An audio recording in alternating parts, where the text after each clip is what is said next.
मेरा नाम है ऋतिक परिहार और करीब 20 दिन पहले मैं गया था उज्जैन, पर स्कूल में चल रहे एग्ज़ाम के कारण मैं अपना ब्लॉग अपलोड नहीं कर पाया और मैं अपना ब्लॉग अब अपलोड कर रहा हूँ। जिन लोगों ने मेरे ब्लॉग के लिए इतना इंतज़ार किया, मैं उनसे माफ़ी चाहता हूँ, क्योंकि स्कूल में कई लोगों ने मुझसे कहा कि सर ब्लॉग कब आएगा, तो फाइनली मैं अपना ब्लॉग आज डाल रहा हूँ। रात को सुबह 5 बजे उज्जैन पहुँचकर मैंने सबसे पहले इस ऑटो को बुलाया। मंदिर के परिसर के प्रवेश द्वार पर ऑटो वाले ने मुझे उतार दिया और कहा कि यहाँ से तुम्हें स्वयं जाना पड़ेगा। हमेशा से मेरी बस एक ही विचारधारा रही है कि भगवान तो सभी के प्रेम के भूखे हैं, पर लोग अपने प्रेम को व्यक्त करते हैं इन प्रसाद और पुष्प के साथ। इसलिए मैंने भी प्रसाद और पुष्प खरीद लिया और भगवान के परिसर की ओर बढ़ चला। वैसे तो उज्जैन के महाकाल में कई बार आया, पर इस बार मैं कुछ अलग ही अनुभव करने वाला था, क्योंकि इस बार मैं अकेला आया था और मुझे नहीं मालूम था कि महाकाल नगरी में भी मुझे स्कैमर्स मिल रहे हैं। मंदिर की भीड़ देखकर कोई भी चकाचौंध रह जाए। सुबह के 7 बज रहे थे और इतनी ठंड में भी लोग इतने दूर दूर से आकर महाकाल के दर्शन करने आए थे। जहाँ से लाइन लग रही थी वहाँ से महाकाल लोग को आसानी से देखा जा सकता था। मंदिर की सुविधाएं इतनी बेहतर हो चुकी हैं कि कोई भी आधे घंटे के अंदर महाकाल के दर्शन कर सकता है और फ्री होकर ओमकारेश्वर के लिए भी निकल सकता है। मेरे पास इतना समय नहीं था, इसलिए मैं सिर्फ महाकाल के दर्शन कर पाया, क्योंकि उज्जैन में मुझे महाकाल के अलावा और भी कई सारी जगह पर जाना था।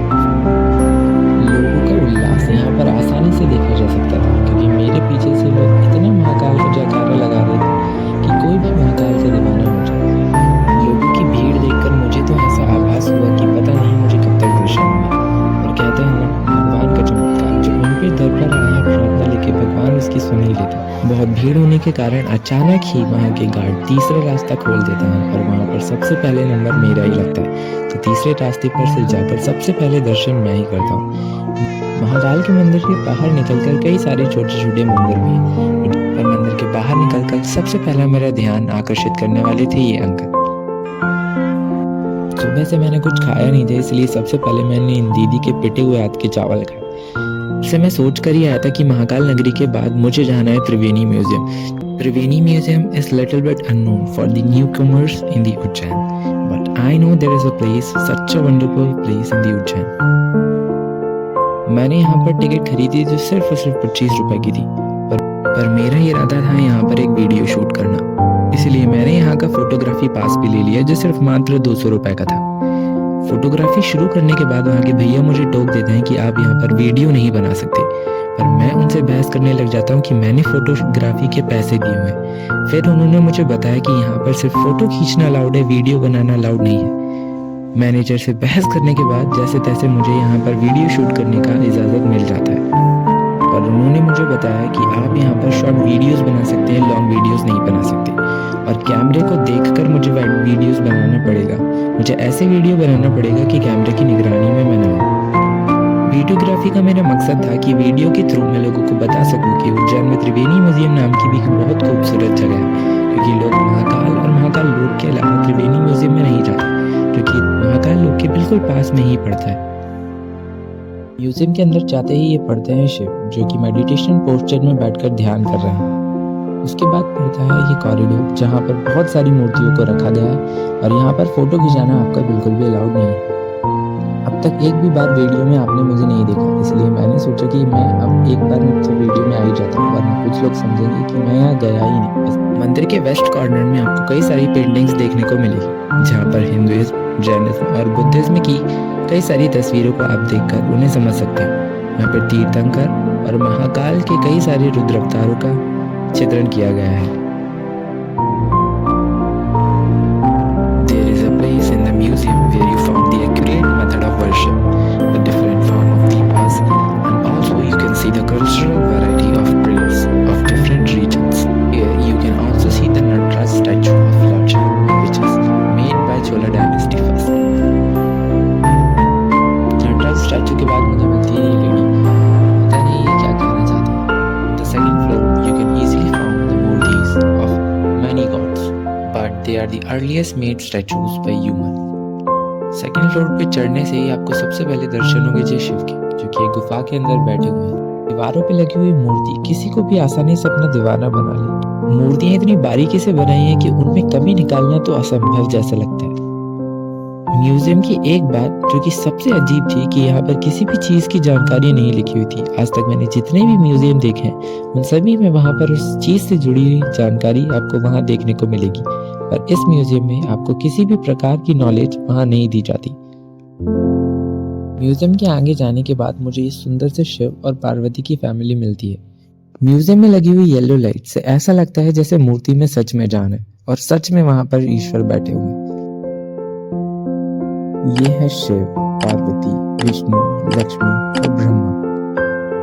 भगवान शिव का परिवार हमें हमेशा पशुओं से प्यार करना ही सिखाता है, क्योंकि इनके परिवार में सनातन धर्म में हर पशु के साथ प्रेम से जीवन यापन करने की सलाह दी है। चाहे सरस्वती माँ हो या लक्ष्मी माँ हो या श्री कृष्ण या दुर्गा माँ हो, यहाँ पर हर प्रकार के भगवान की छवि को बहुत ही सुंदर तरीके से प्रदर्शित किया गया है।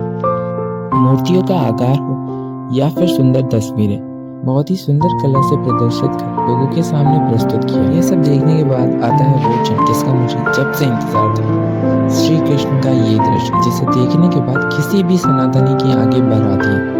जब श्री कृष्ण द्वारकाधीश बन चुके थे और तब उनके मित्र सुदामा जो यहाँ श्री कृष्ण से मदद लेने के लिए यहाँ आए, उन्होंने कैसे अपने प्रिय सखा का दोबारा स्वागत किया।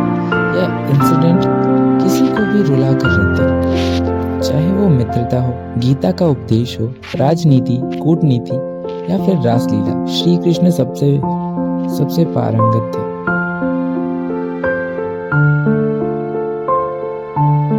म्यूजियम के बाहर आकर मैं नीचे जाने का रास्ता खोजता हूँ, पता नहीं कौन सी जगह चला गया। नीचे वाले गार्ड मुझे वापस भगा देते हैं कि यहाँ से रास्ता नहीं निकले। मैं ऊपर आकर कंफ्यूज हो जाता हूँ। उज्जैन के इतिहास से मिली हुई जानकारी भी आप यहाँ पर आसानी से देख सकते हैं, जैसे कि अवंती का महाजनपद या फिर विक्रमादित्य का इतिहास, और दोनों के दोनों यहाँ पर खूबसूरती से चित्रण किए गए हैं। चाहे वह महाजनपद के सिक्के हों या फिर किसी भी इन्वेटर से जुड़ी हुई के अंदर यहाँ पर सबसे ज्यादा आसानी से स्टैचूज मिलेंगे, जिससे ये साबित होता है कि पुराने समय में विष्णु और शिव दोनों ही सबसे ज्यादा मोस्ट इम्पोर्टेंट आइडीज रहे हैं। त्रिवेणी म्यूजियम के बाद अगला नंबर था महाकाल लोक का। महाकाल लोक का रास्ता त्रिवेणी म्यूजियम की साइड से ही होकर जाता था। महाकाल लोक के जाने से पहले ये सुंदर सा शिवलिंग मुझे अपनी ओर आकर्षित किया। गणेश भगवान की ये मूर्ति जो कि दूर से ही आसानी से देखी जा सकती थी, ये है महाकाल लोक का भव्य द्वार, जिसके अंदर जाकर आप महाकाल लोक प्रवेश करेंगे। महाकाल लोक में प्रवेश करते ही आपको मिलेंगे ये सप्तऋषि, जिनके नाम है कश्यप, अत्रि, वशिष्ठ, विश्वामित्र, गौतम, जगनी और भरद्वाज। इनका जिक्र हमें पद्म पुराण, विष्णु पुराण और मत्स्य पुराण, तीनों पुराण में हमें इनका उल्लेख मिलता है। इस ब्लॉग को इतना लेट अपलोड करने का कारण यह भी रहा कि जब मैं घर आया तो मुझसे गलती से ये सारी वीडियोस और फोटोज डिलीट हो गए। मैंने पूरी कोशिश कर दी कि मैं इन वीडियोस और फोटोज को रीस्टोर कर सकूं, पर मैं इनको रीस्टोर नहीं कर पाया। इसलिए मैंने अपने दोस्त से मुश्किल से जैसे तैसे कुछ वीडियोस को वापस से रीस्टोर कराया, जिनमें से ही मैं ये ब्लॉग अपलोड कर रहा हूँ। पर इन वीडियोस की क्वालिटी जा चुकी, पर फिर भी मैंने पूरी कोशिश की है कि मैं ज़्यादा से ज़्यादा चीज़ें आपको वीडियो में दिखा सकूँ। यह है अर्जुन रथ, जिस रथ पर श्री कृष्ण ने उन्हें उपदेश दिया था और यहाँ पर उनका चॉरिएटर बनकर उनकी सहायता की। यह है गणेश भगवान की मूर्ति। इन बच्चों को बुला के ही मैंने अपने सारे फोटोज खींचे और लास्ट में उन दोनों बच्चों को मैंने 2 समोसे खिलाए।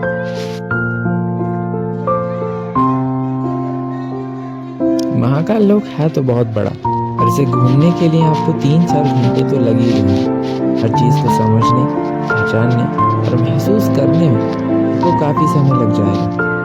मंदिर से बाहर निकलकर मुझे मिलते हैं ये लोग जो मेडिटेशन कर रहे थे। मन तो मेरा भी हुआ, पर मेरे बजट में ना होने के कारण मैंने इसे जाने दिया और मैं आगे बढ़ गया। महाकाल लोक है तो बहुत बड़ा, काफ़ी सारे लोग इसमें आ सकते हैं। जब मैं महाकाल लोक के दर्शन कर रहा था तो वहाँ पर मुझे कई दूर दूर से आए हुए लोग भी मिले, जो कि साउथ इंडिया से आए हुए थे।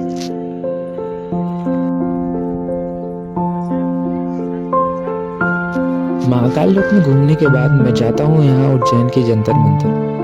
भारत में देखा जाए तो 5 जंतर मंतर है, एक उज्जैन, एक मथुरा, एक जयपुर, एक वाराणसी और एक दिल्ली, जिनमें से जयपुर का जंतर मंतर एक वर्ल्ड हेरिटेज साइट है, जो कि मुझे पूरी करना है। जल्दी मैं वहाँ पर जाऊँगा। जंतर मंतर एस्ट्रोलॉजी से रिलेटेड है, जहाँ पर आप नक्षत्रों के बारे में जानकारी ले सकते हैं। यहाँ पर जंतर मंतर की देखभाल उतनी अच्छे से नहीं हुई जितनी से होनी चाहिए।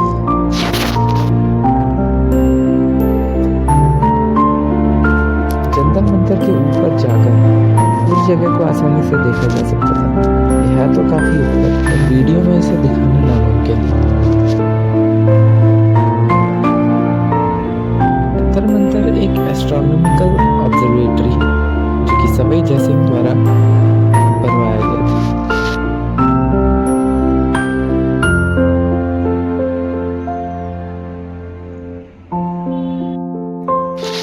ये है यहाँ का दिग्गज यंत्र।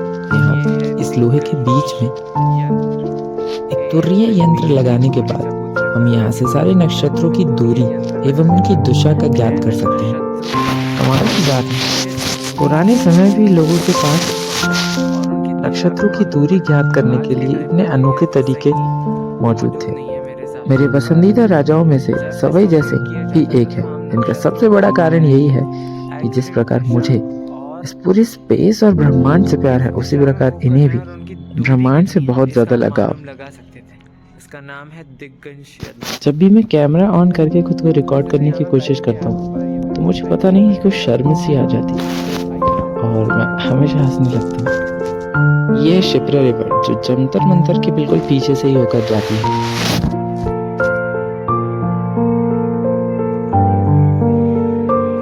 ये है जंतर मंतर की कॉन्स्टलेशन क्लॉक, जहाँ पर आकर हम तारों के उन ग्रुप्स को समझ सकते हैं जो हम आसमान में देखते हैं। देख सकते हो इसमें।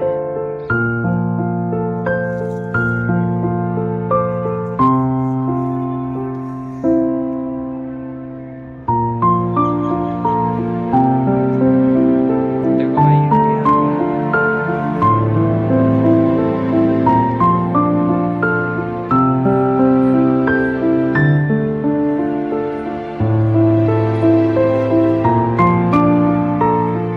जंतर मंतर के पास ही मिलेंगे आपको सौरमंडल। यहाँ पर 8 नहीं 9 ग्रह हैं। 2006 में प्लूटो को हमारे सौरमंडल से बाहर निकाल दिया और यहाँ से किसी ने प्लूटो को नहीं निकाला। यहाँ पर आपको मरकरी, वीनस, अर्थ, मार्स, जुपिटर, सैटर्न, यूरेनस और नेपच्यून और प्लूटो देखने को मिलेंगे। आप इन प्लूटो की सतह के बारे में भी यहाँ की से जानकारी ले सकते हैं और हर ग्रह को और भी अच्छी तरीके से समझ सकते हैं। ये है नक्षत्र ग्रह। नक्षत्र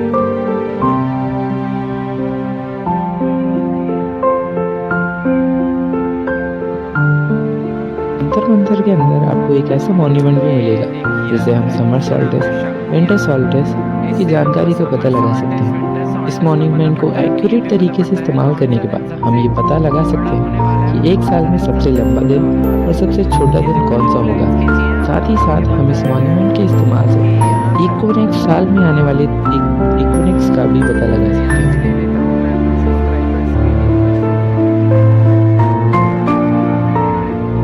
वैसे तो इस ग्लोब के अंदर भी एक प्लानिटोरियम है, पर जिस दिन मैं गया था उस दिन ये प्लानिटोरियम बंद था। अब इस ग्लोब के अंदर भी 30 रुपए के अंदर जाकर अंदर ग्लोब को देख सकते हैं, स्पेस का आनंद उठा सकते हैं। आखिर में अपना ऑटो पकड़ा और मैं घर आ गया, क्योंकि अब मैं पूरी तरह से थक चुका था। यह है उज्जैन का सेंटर पॉइंट और इसी से थोड़ी सी दूर ही था मेरा बुआ का घर। सब कुछ घूमने के बाद मैं अपने बुआ के घर की तरफ चल दिया। बुआ के घर मेरे कजिन में था चिराग, जो मेरे बेसब्री से इंतजार कर रहा था। ये मेरा बेस्ट कजिन है जिसके साथ मैंने इतना एंजॉय किया है मैं आपको बता नहीं सकता। ये एकदम पागल है और उसने मुझे भी अपनी तरह पागल कर दिया है। उज्जैन में सब जगह घूमने के बाद बस एक ही जगह थी जहाँ जाने के लिए मैं बहुत उत्सुक था, इस्कॉन टेम्पल। तो रात को मैंने अपने दोस्त कुणाल को बुलाया और इस्कॉन टेम्पल चला गया। यहाँ की वाइब्स का तो कुछ कहना ही नहीं। यहाँ आकर तो ऐसा लगता है जैसे श्री कृष्ण की भक्ति नहीं तो क्या की। एक दिन में मैं जितना उज्जैन घूम सकता था मैंने घूम लिया और आखिर में अपने घर तो जाना ही था, तो मैंने 3 बजे के घर आ गया। यहीं पे मेरा ब्लॉग खत्म होता है।